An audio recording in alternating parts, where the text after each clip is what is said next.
For Melbourne, the first weekend for Formula 2 and Formula 3 racing. Been doing a lot of our preparation on the simulator, and we're reasonably confident in what we've put in place and what we've done with the drivers ahead of the season. So today we've been focusing on prep for Melbourne, running through numerous different programs, mainly quality performance runs. For example, turn 1 is quite a tricky corner here in qualifying. The tyres aren't always quite up to temperature, so getting your head around that and understanding the best way to approach that for quali would be one of the standout areas we look at. The things you can feel through the sim are pretty impressive. The feeling of the car vibrating over a curb on the exit of the corner, or how a car reacts when you lock up a wheel, or when you carry a bit too much speed and you have understeer or oversteer. It's very, very good at replicating what you can feel in the real car. To get something as close and as realistic as this, when you're not able to get track time, is the most important thing. It's great to see that Rodin Motorsport are investing in this kind of technologies. It's very high level and it helps a lot as driver to get in the track very prepared, so for sure it's a privilege to be in this situation right now. Our goal is to fine-tune things ahead of the race weekend and get to Melbourne and be quick from lap 1. At Rodin, we compete in everything from Formula 4 all the way up to Formula 2, GB3, Formula Regional, F1 Academy.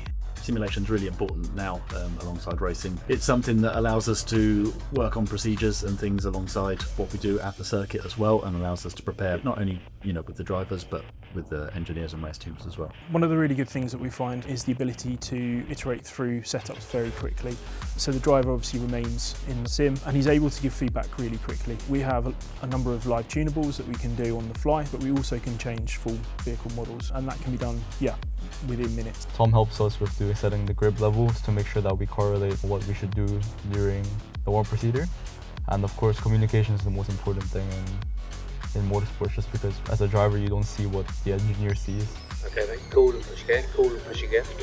That was a bit of a rear lock in 11, copy. For a lot of the junior drivers, they haven't experienced a platform like this, so one of the big things we work with them to do at the beginning is just getting familiarised with the motion, and as well as obviously starting to learn what changes make. So for example, we can do a setup change and we can start to understand whether the driver can feel that feedback and give that feedback back to the race engineers as well. A lot of F1 drivers, Formula 2 drivers say that it makes a difference. So having this at Rodin Motorsport is really special and I'm grateful for it. The simulation technology, it helps us shorten the development cycles of everything that we do, so that we can do things quicker, prepare things more in advance before we get to the circuits. Just allows us to be a bit more competitive by the time we do go racing. Using a sim like Dynisma in general is quite a big part of a driver's development. It becomes even more important when you get to the level of F3 and F2 and above, because during a race weekend you do very few laps. As a rookie, you always want to do well in your first year, and as we get limited running on the Friday before qualifying and we only get 3 laps, we need to do as much as we can here in the simulator, so it's a good prep. Every time I jump into this sim, I always feel like I'm somewhat in real life. And to have this sim already from such a young age with such good track models and the feeling that you get, I feel like, of course, you'll be probably the most prepared driver on the grid. Dynisma, they're leading the way in motorsport simulation. It's founded, by people that understand motorsport and do things in motorsport, and the technology's at the cutting edge of what you can do with motion simulation. Using a sim like this is far more important nowadays than I would say people would understand.